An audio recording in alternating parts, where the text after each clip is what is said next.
911. What is the location of your emergency? Super Lube, Beaver Dam. I got a guy in here. He came in for a oil change, and all of a sudden he started breathing real heavy. He's got his eyes open. He's not responding to me. I yelled at him, and he just like breathing in and out real hard, and he's not responsive. Just so you're aware, as we're talking, my partner is currently paging for the ambulance. I'm Okay. going to ask you a couple more questions. No, if he's got like a blank stare, his eyes are kind of rolling back. He's not breathing. The COVID scare was in full effect at that point. So the fire department was trying to look for different ways to engage with the community and get people out and cheer people up. So we had talked about doing birthday drive-bys. So we were going to take the ambulance and the engine out and just drive by a birthday party, bring some joy to somebody during the daytime when COVID was really hitting people hard. We pulled out of the station with the engine and the ambulance and went and parked at Wayland, and we were just about to throw her into park, and we started hearing a call come over the radio. I said, "Hey man, are you okay?" And he didn't say nothing to me, and I went up to him again. I shook him a couple times, and I could see that he was kind of turning like almost like bluish purple color, and he wasn't breathing. And I tried shaking him again, and there was just no response from him. No, he just started breathing. He just gasped for air again. He gasped for air again? Yeah. Okay. What I'd like you to do is, if you're strong enough to, I'd like you to take him out of his truck and get him flat on the ground. All right, hold on a second. Mark, grab this phone for me here. It is very sporadic and gaspy. It is the best thing to do. All right. Are either of you comfortable starting? Hey, start CPR, do chest compressions. Okay. He's doing that right now. Okay, and he knows how? Does he need you to walk him through it? No, he's got it. And it's absolutely vital to make sure you get that CPR started immediately, because that's going to be what's circulating both blood and oxygen to the heart tissues, the brain, and other tissues in the body and prevent them from dying. I started doing CPR on him, and I remember him just telling me to keep on doing it, and he didn't do anything at first, and then all of a sudden he took a big gasp of air. He was like, As we pulled in, they were waving us in to the actual oil change bay. And when we got in there, they were already doing CPR on Jim.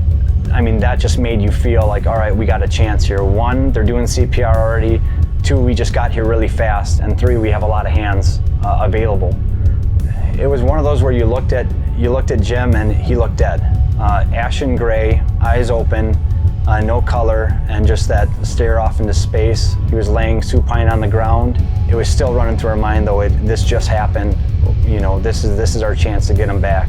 We ended up defibrillating Jim 3 different times, and on the 3rd one we got a sustainable pulse. We managed his airway and we're ventilating for him, and gave some medications to help calm his heart muscles down, as well as kind of keep him going at the time. 2 days later I woke up and they told me what happened, and believe it or not, a day after that I didn't walk out, but they wheeled me out of the hospital and I went home. I mean, I think it's less than 4% of people survive from cardiac arrest, and that includes people who are in a controlled environment, like in the hospital already. In cardiac arrest, time is survival.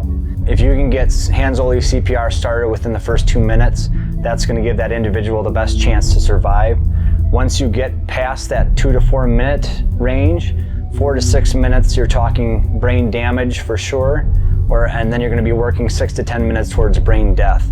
Without everybody that was involved, I mean, I've had 2 more birthdays, 2 more vacations,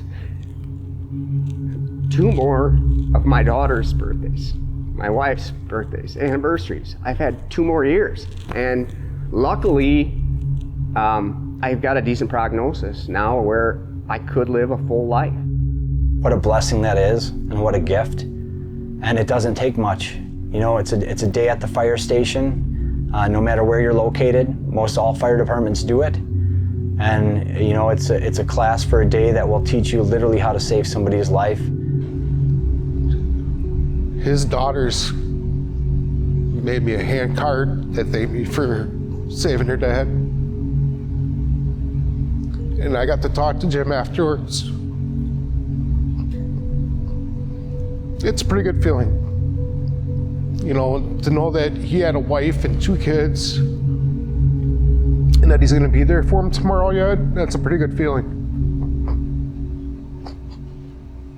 My name is Jim Schraufnagel, and on April 20th of 2020, I lived because of Hands-Only CPR. Thank you to the Beaver Dam Fire Department and everyone else involved for help saving my dad's life. Please reach out to the Beaver Dam Fire Department today for your hands-on CPR training.